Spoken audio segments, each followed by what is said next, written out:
Assalamualaikum warahmatullahi wabarakatuh. Bismillahirrahmanirrahim. Assalamualaikum warahmatullahi wabarakatuh. Alhamdulillahi rabbil alamin wa ashhadu an la ilaha illallah wahdahu la syarika lah waliyus salihin wa ashhadu anna sayyidana wa nabiyyana Muhammadan abdullahi wa rasuluh sadiqul amin.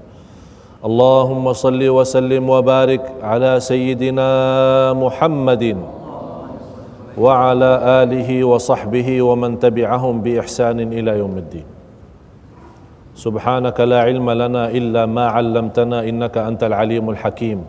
Maha suci Allah, kami tidak mempunyai ilmu apa-apa, hanya saja apa yang diberikan oleh Allah Subhanahu wa taala. Semua ilmu yang kita punya dari Allah. Dan akan Allah bertanya kepada kita terhadap ilmu yang kita belajari, apa yang kita gunakan, apa yang kita amalkan. Jamaah sekalian, sallu ala Rasulillah.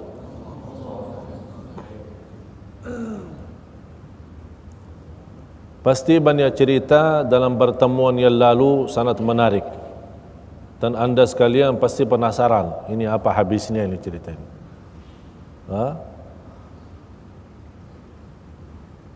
Bagaimana Abdullah yang namanya orang tua atau bapaknya Rasulullah sallallahu alaihi wasallam bisa menjadi orang yang terkenal. Ini dari cerita ini. Ini dari cerita ini. Mulai dihormati, dikenal. Ini semuanya sistem Allah. Allah menaturkan segala-galanya. Ujung-ujungnya bukan sebenarnya Abdul Muttalib, bukan sebenarnya siapa-siapa, ujung-ujungnya Muhammad sallallahu alaihi wasallam. Allah mengutamakan Quraisy daripada ahlul kitab yang namanya Abraha dan golongannya, padahal di sisi agama Abraha dan golongan lebih baik daripada agama Quraisy jahiliyah dan syirik. Tapi Allah menagungkan ini ada ujung-ujungnya. Welcome Muhammad sallallahu alaihi wasallam. Menyambut kedatangan Rasulullah. Dilanjut undian antara Abdullah dan unta dilembar di hadapan dalam 10 unta. Tapi ternyata jatuhnya kepada Abdullah juga. Ini Abdul Muttalib jadi bingung lagi ini. Mana jalan keluarnya? Ditambah 10 unta lagi. Dilembar lagi, masih jatuhnya ke Abdullah. Ditambah 10 unta lagi. Sambil mereka mengurus undian antara unta dan Abdullah, Abdul Muttalib mendekati Al-Ka'bah dan berdoa, munajat, ya Tuhan kasih jalan keluar. Dan seterusnya sampai unta menjadi jumlah 100. Begitu sudah menjadi 100, dilembar undian itu, jatuhnya kepada unta. Kaget Abdul Muttalib, dikasih tahu berhenti doa. Cuba ulang lagi undian itu, dilembar lagi, jatuhnya ke unta. Dilembar yang ketiga kali, jatuhnya ke unta. Sudah yakin 100 unta. Kata Abdul Muttalib, lepaskan unta itu untuk miskin dan fakir. Orang miskin dan semuanya diambil orang bebas. Datang Islam, 100 unta menjadi bayar fidyah. Di hukum Islam, kalau ada orang bunuh orang, bayar fidyah berapa? 100 unta. Ini jadi ikrar. Diikrarkan oleh Islam.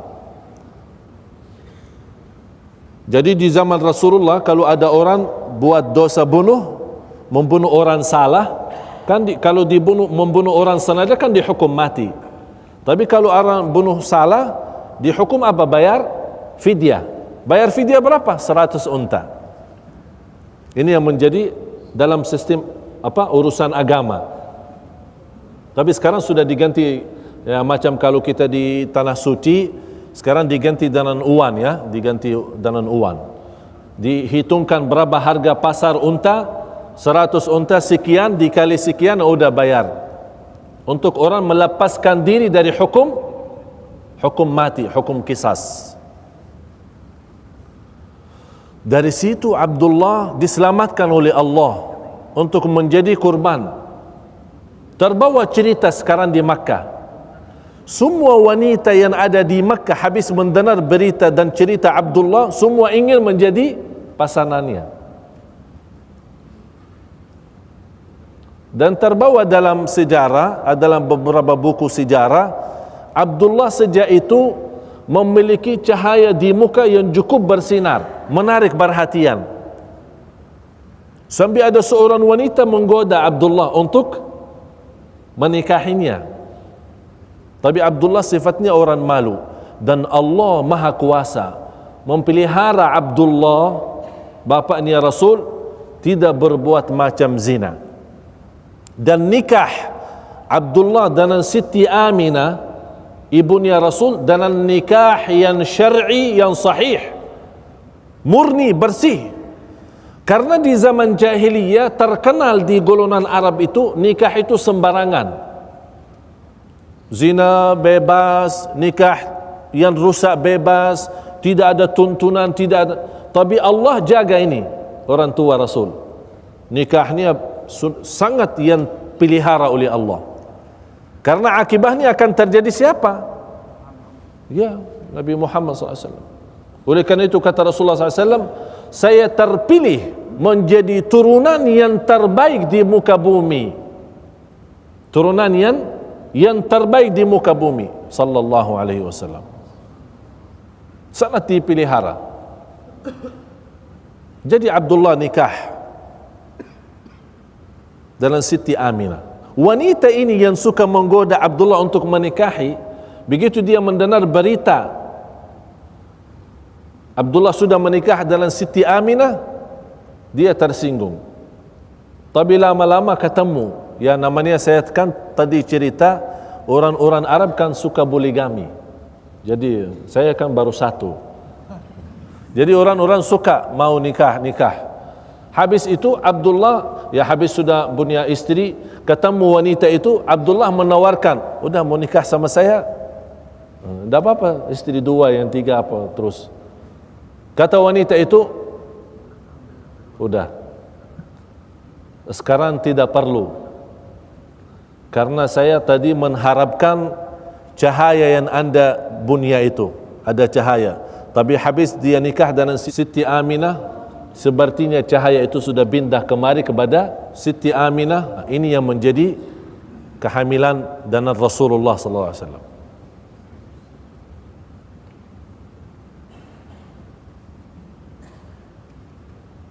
Habis itu Siti Aminah dengan nikahnya yang sahih, yang sangat dipelihara oleh Allah Subhanahu wa taala, dia hamil dan Rasulullah sallallahu alaihi wasallam.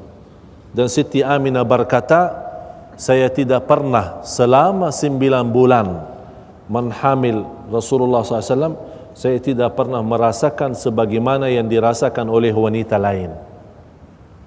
Sangat enak kebawaannya.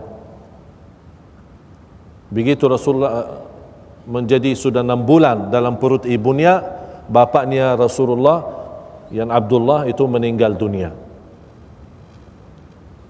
Dan itulah hikmahnya kenapa Rasulullah yatim.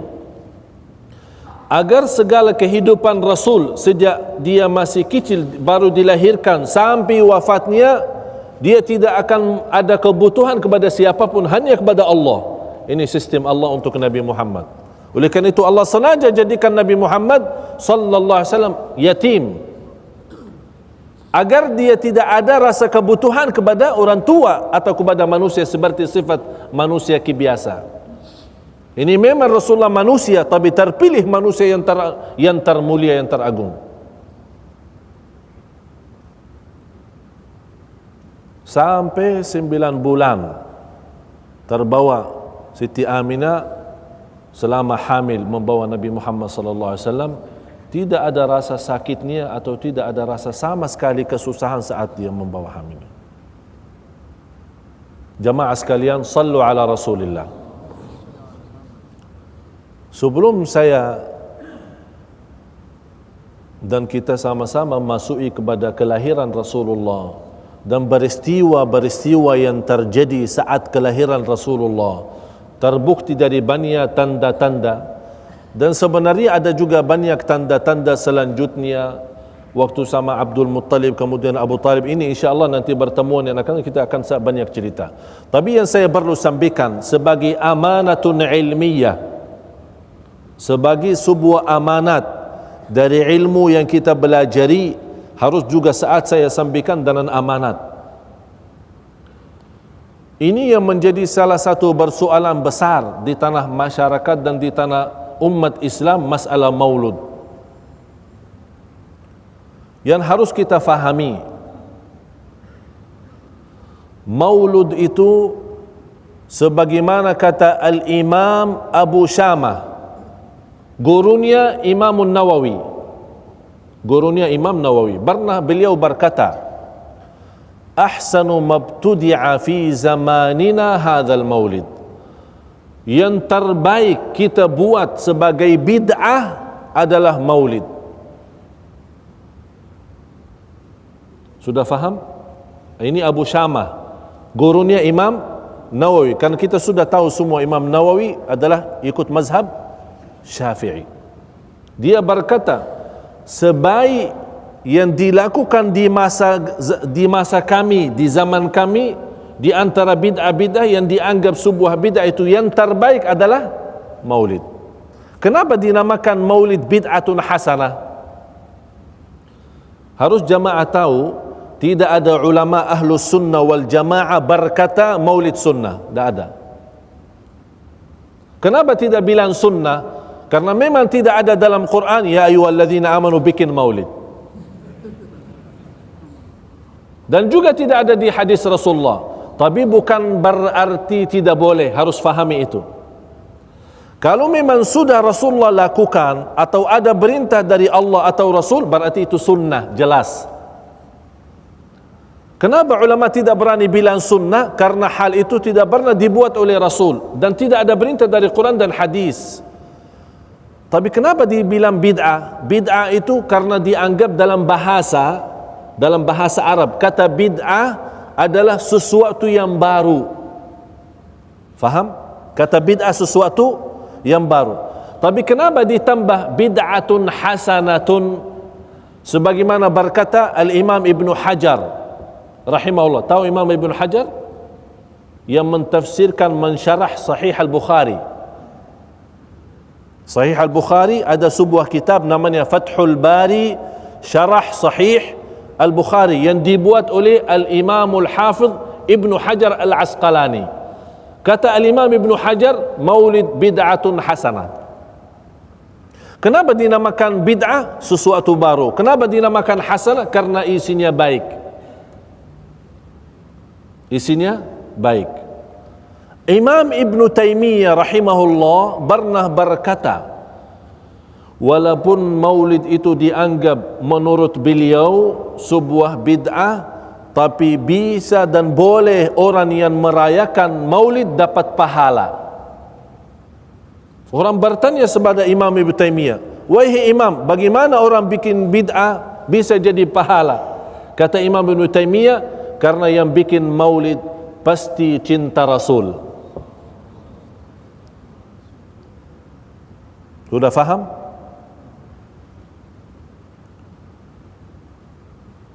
Kata Al-Imam As-Sakhawi, salah satu ulama Ahlus Sunnah, Al-Imam As-Sakhawi, muncul hari raya Maulid atau kedatangan Maulud adalah sesudah zaman Al-Qurunul Mufaddalah, yang maksudnya adalah 3 zaman yang lalu sesudah Rasul. Jadi zaman Rasul sama sahabat, ya, zaman Rasul sahabat, kemudian tabi'in, tabi'it tabi'in.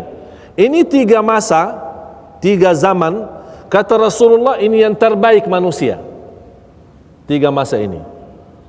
Selama 3 masa Rasul dan sahabat, tabi'in, tabi'it tabi'in, tidak ada maulid. Kenapa tidak ada maulid? Kenapa tidak dibuat maulud?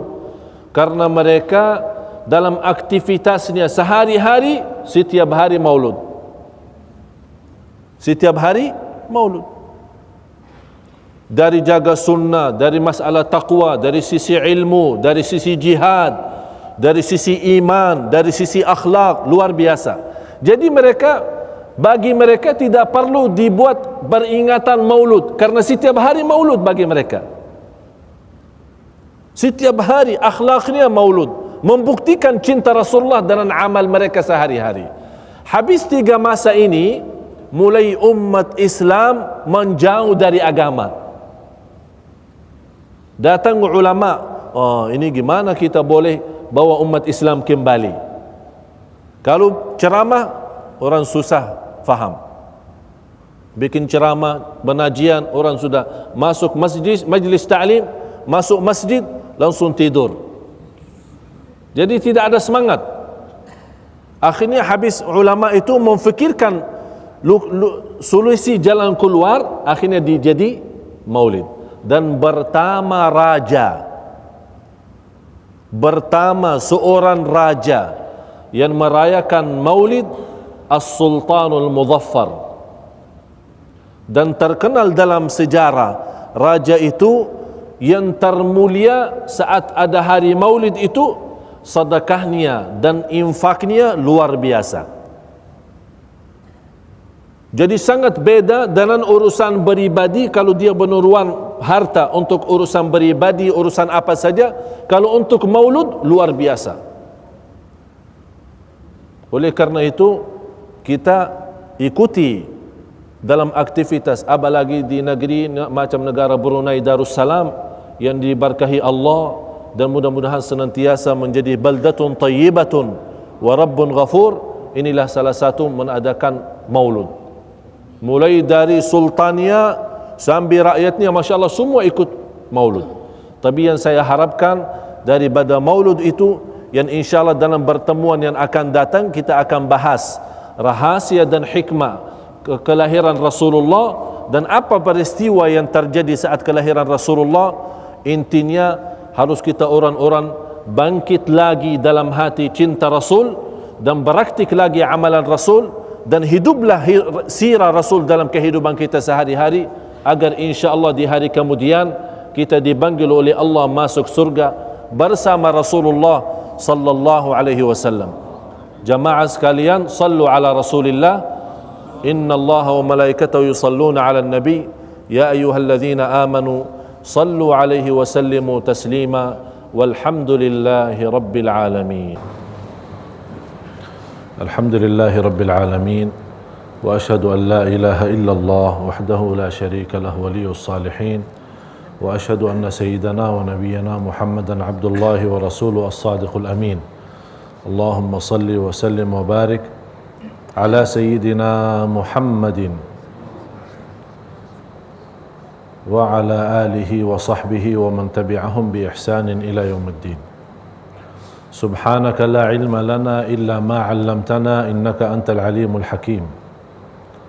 Maha suci Allah, kami tidak mempunyai ilmu apa-apa, hanya saja apa yang diberikan oleh Allah subhanahu wa ta'ala. Semoga senantiasa kita menjadi orang-orang yang bertakwa, yang diridai Allah subhanahu wa ta'ala, dan majlis kita ini diberkahi Allah dan menjadi majlis yang bermanfaat bagi kita semua dunia maupun akhirat. Amin ya rabbal alamin. Salah satu kemuliaan untuk kita semua boleh jadi orang-orang yang ikut majlis ilmu, yang di masa ini banyak umat Islam yang menjauhkan diri dari majlis ilmu, padahal majlis ilmu menjaminkan kita selamat dunia akhirat, lebih mengenal Allah, lebih mengetahui hak Allah, hak Rasulnya sallallahu alaihi wa alihi wasallam. Majlis ilmu harus kita kembali bangkitkan majlis ilmu di masjid-masjid, di surau-surau, di rumah-rumah, di mana saja ada kesempatan. Karena itu yang dinamakan oleh Rasulullah SAW Raudatun min Riyadil Jannah, taman dari taman surga. Rasulullah sallallahu alaihi wasallam bersabda, "Idza ra'aitum riyadal jannati farta'u." Qalu ya Rasulullah, "Wa ma riyadul jannah?" Qala hilaqul dzikri wa hilaqul ilm. Rasulullah sallallahu alaihi wasallam bersabda dan menyampaikan kepada sahabat, kalau sahabatku berjumpa dengan taman surga, mampirlah, duduklah di situ.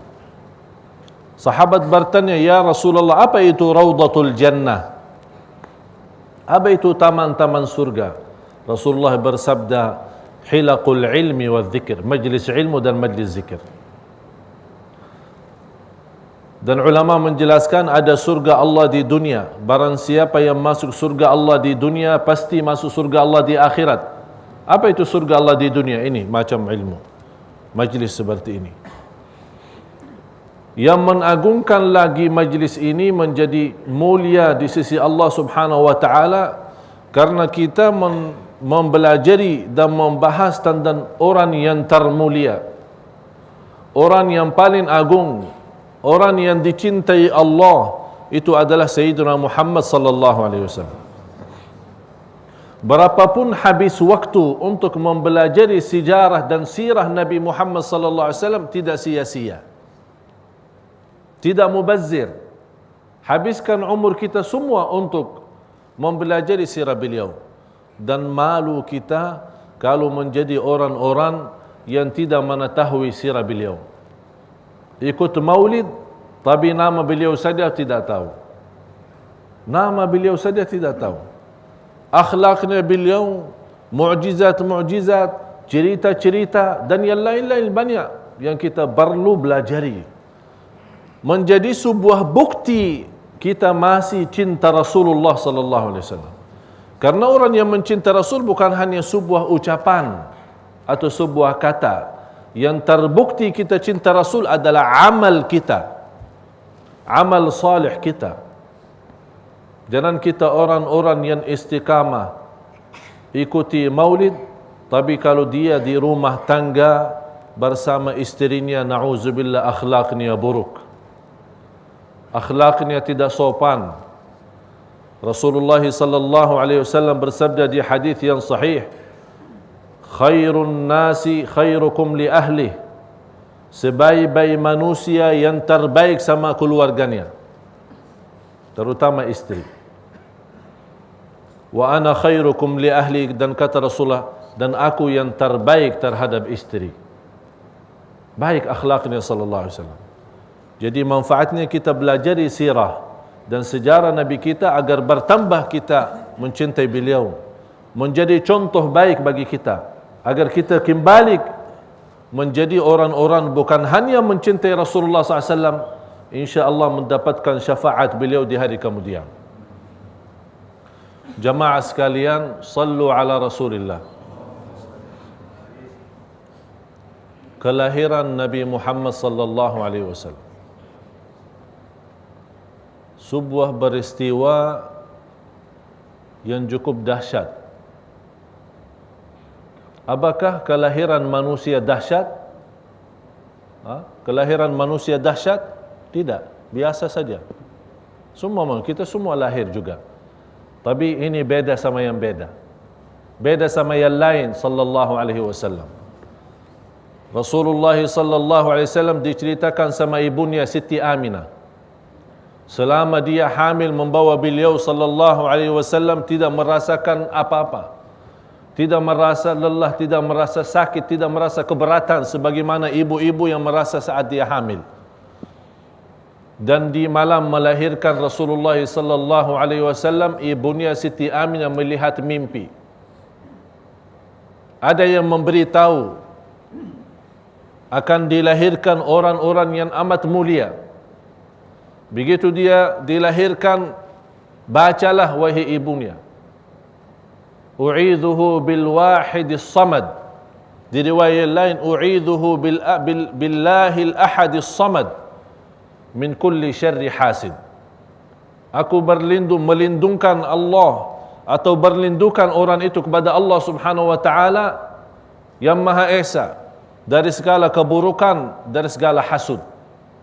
Ini sebuah doa untuk kita terapkan saat kita punya anak hari kelahirannya, untuk meminta perlindungan kepada Allah Subhanahu wa taala agar anak kita tetap selamat dan jauh dari hal-hal buruk atau jauh dari godaan syaitan dan jin manusia. Jamaah sekalian yang dimuliakan Allah Subhanahu wa taala, kata Siti Aminah, sekarang kita kembali, biar Siti Aminah saja ibunya Rasul menceritakan apa yang terjadi. Siti Aminah menceritakan saat kelahiran Rasulullah sallallahu alaihi wasallam keluar cahaya yang amat besar. Sambil dari cahaya itu membentukkan gambar.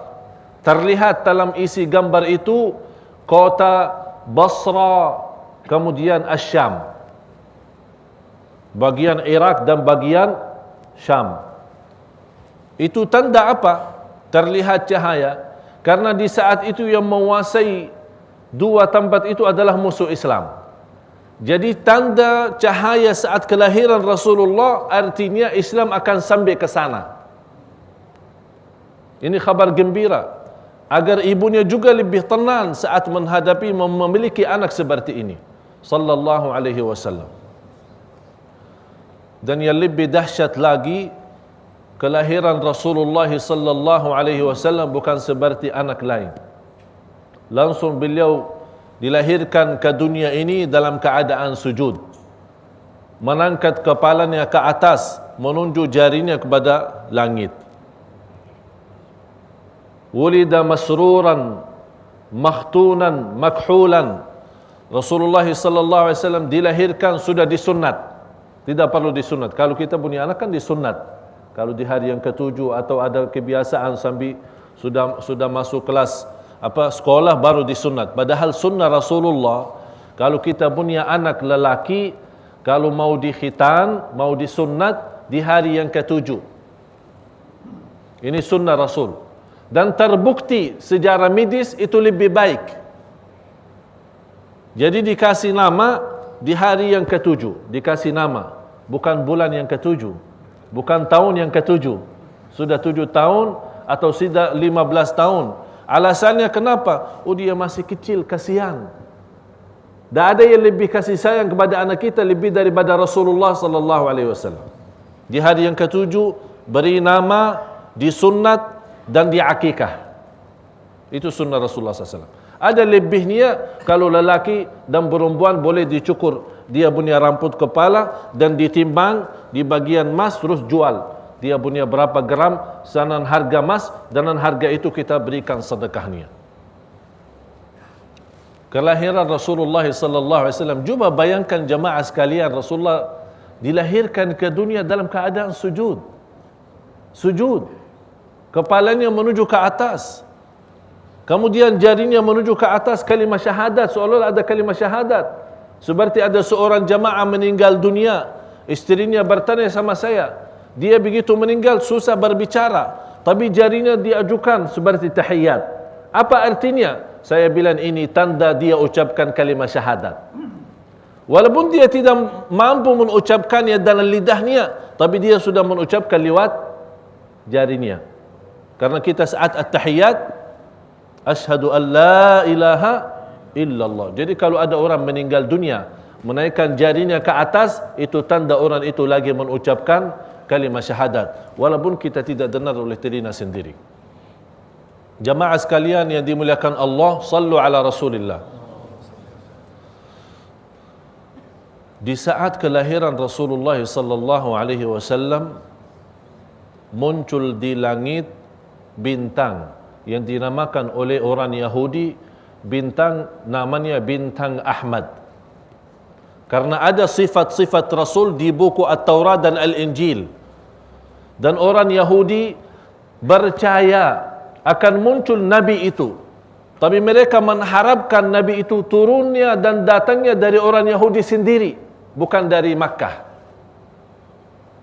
Begitu muncul bintang di langit itu, mereka melihat, itu sudah kelahiran Nabi zaman ini. Sudah datang Nabi. Di saat itu juga, di sebuah negeri, orang-orang Majusi memiliki sebuah api yang sudah dinyalakan, tidak pernah dibadamkan selama 1000 tahun. Ada sekelompok manusia yang suka menimbah api. Ngerti api? Jadi simpah api. Tidak mengenal Allah. Berapa lama mertahankan api itu tidak pernah dibadamkan, tidak pernah mati selama 1000 tahun. Dijaga terus, jangan mati. Dinyala terus, ditambah kayu, ditambah batu sampai biar nyala terus. Begitu kelahiran Nabi Muhammad sallallahu alaihi wasallam, langsung mati api itu. Allah Maha Kuasa. Termasuk kerajaan Kisra.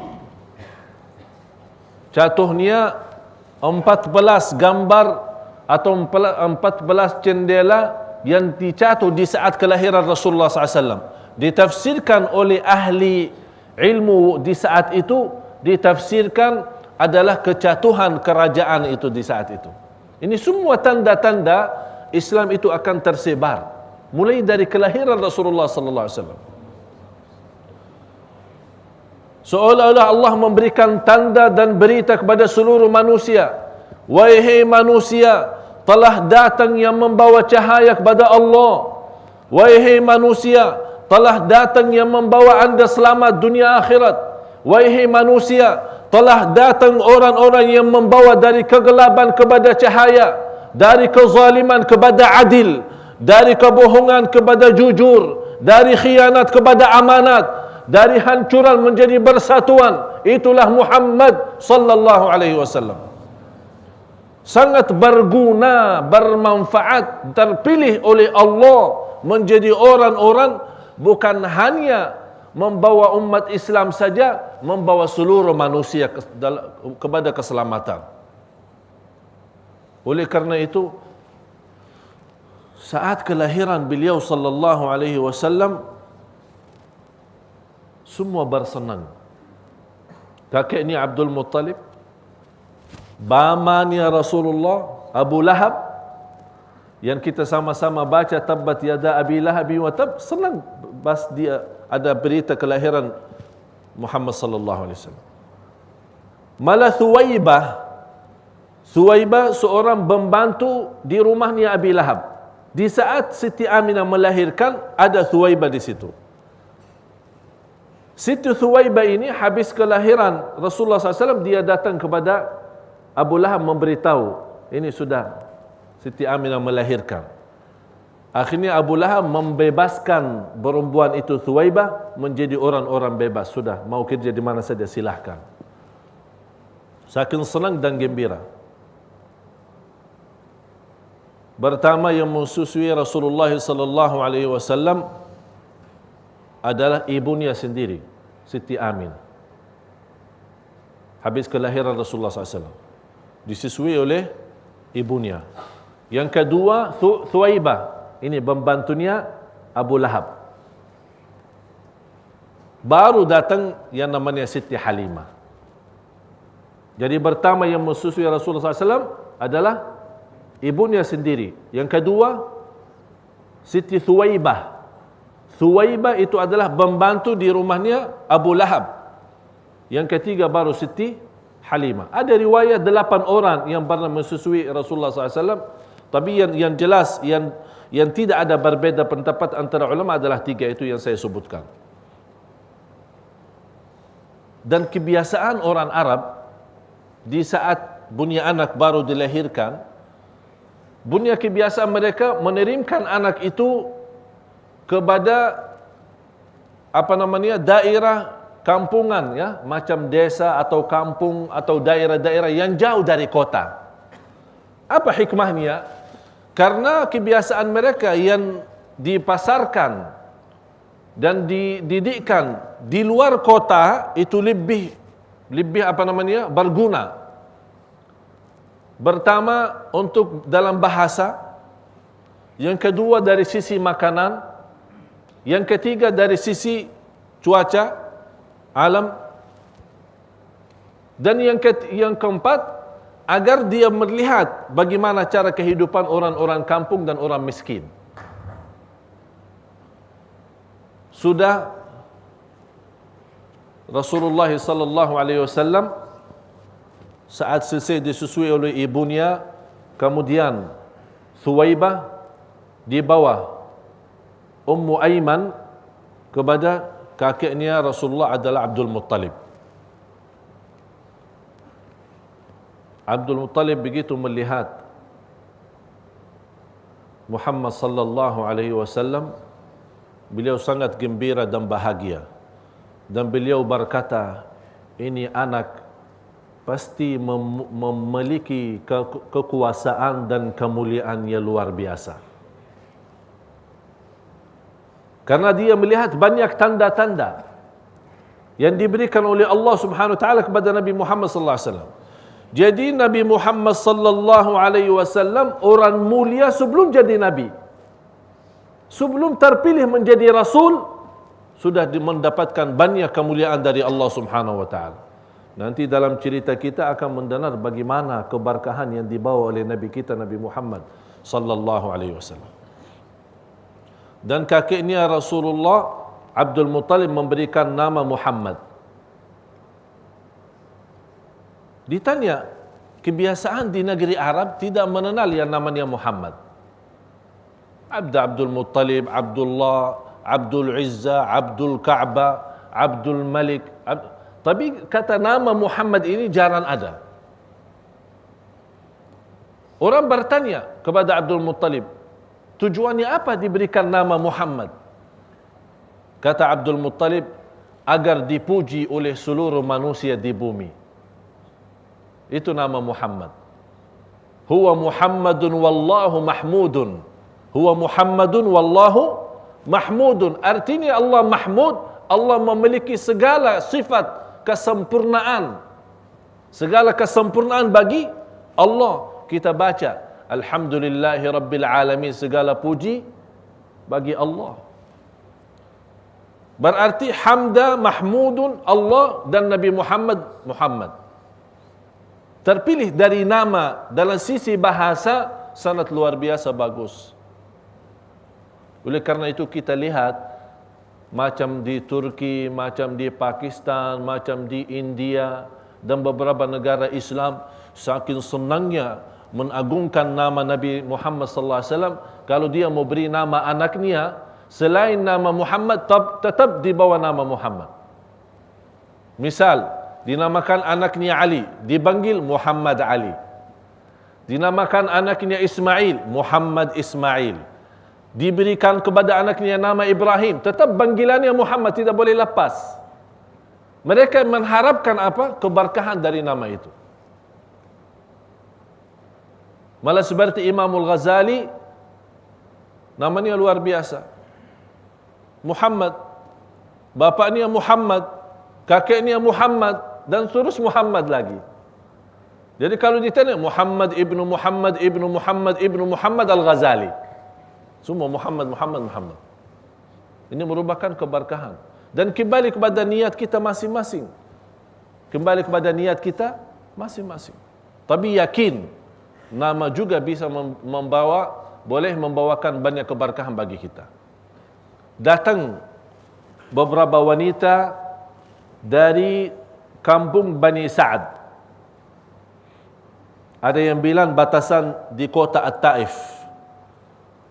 Kebiasaan kalau ada satu masa banyak kelahiran di Makkah, datang wanita-wanita orang kampung, orang desa di luar kota, datang kemari ke Makkah. Untuk apa? Mencari anak-anak yang perlu disusui. Semua datang kemari. Masing-masing dari wanita itu di antaranya Halimatus Sa'diyah, Siti Halimah. Semua bawa. Ada yang mendapatkan anak masing-masing. Tapi setiap orang ditawarkan Muhammad sallallahu alaihi wasallam, tidak ada yang mau. Kenapa tidak ada yang mau ambil? Karena anak yatim.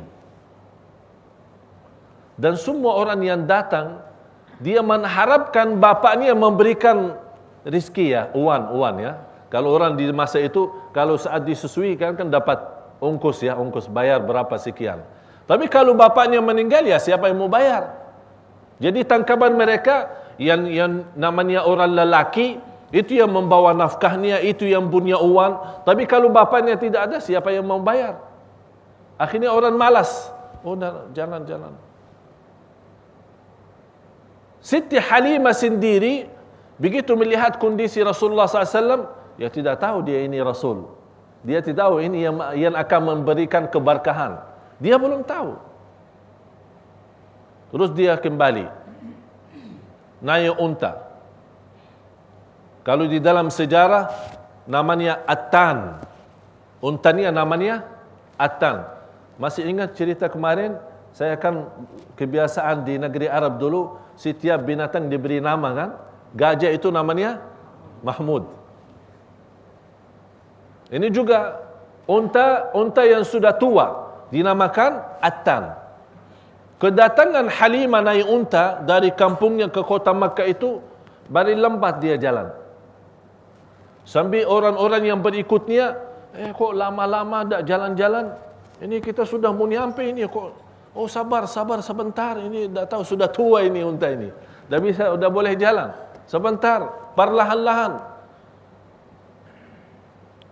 Dan kata Siti Halimah, di masa itu termasuk salah satu musim yang paling kering.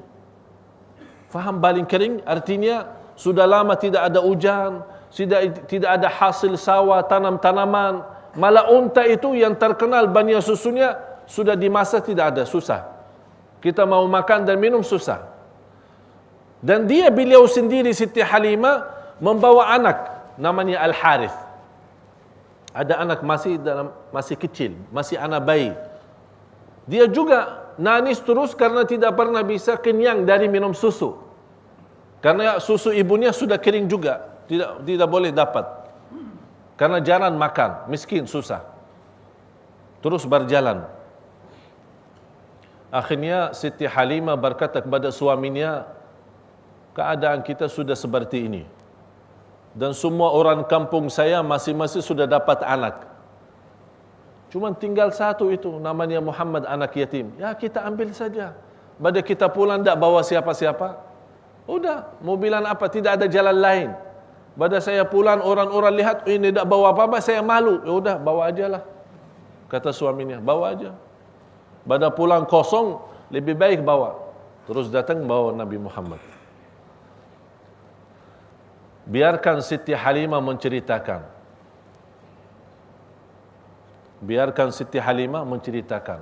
Apa yang dia dapat sesudah membawa orang-orang yang terisi berkah yang luar biasa.